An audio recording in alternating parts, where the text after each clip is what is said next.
Hey everyone, this is Noyes Ziel, and as I am currently in the process of cleaning up my workspace down in the basement, which is where I do all my airbrushing and painting, I thought, seeing as a couple people actually asked me about this, I'd just show you my paint booth, as some people might call it. There's a lot of paint booths out there that you can actually buy from stores, but they are pretty expensive, and in my opinion, not all of them are really very good.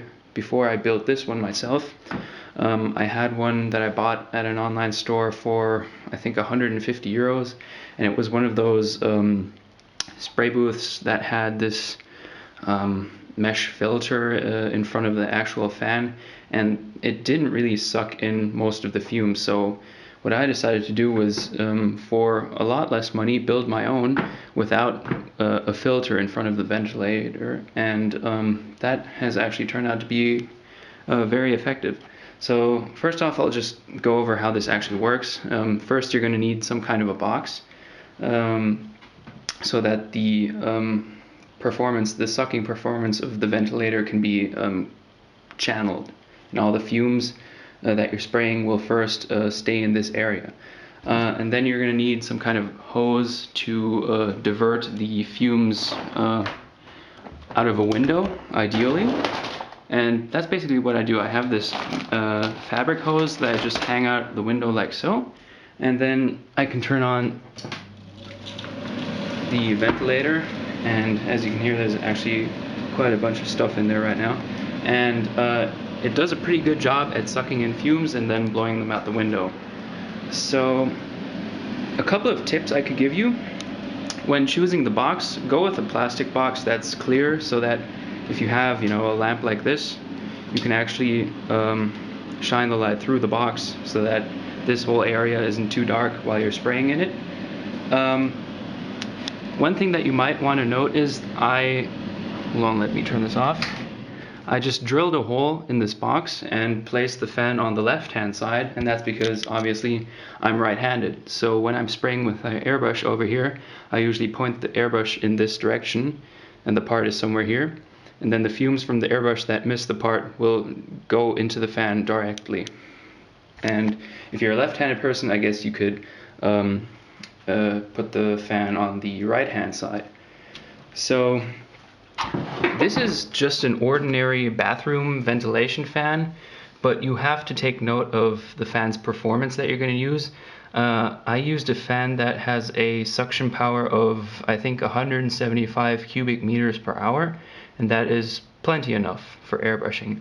Not necessarily for spray painting, you should always do that outside, but it's definitely enough for airbrushing. And again, this is just a plastic PE box that you would normally use for laundry, stuff like that. And at the back here, you can see I just drilled a hole here into this PE box and attached the fan with screws. And at the back here, we've got this fabric tube, which is very neat, comes in handy. And I attached that fabric tube to the back of the ventilator with a ring clamp, as you call it, I think.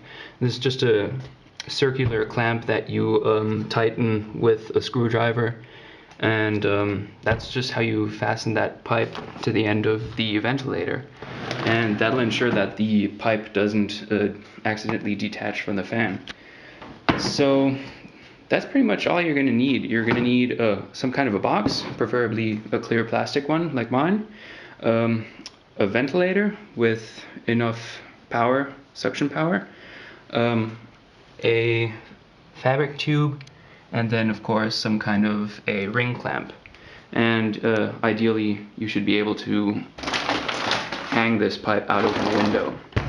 And that's pretty much it. I think all in all, because I took a pretty powerful fan, I spent around I think 75 euros. The fan alone I think cost 65 euros, and all the other parts, okay, so maybe they were like 15 euros. But it's really inexpensive, and trust me, those paint booths that you can buy online, they're only really good if you spend more than 200 euros or $200. I really don't, I've had bad experience with that. So just build your own. It's very easy, and if you choose a cheaper fan, It's very cheap. So I hope that can answer some questions, because a couple of people did email me some questions via YouTube. And yeah, see you in the next video.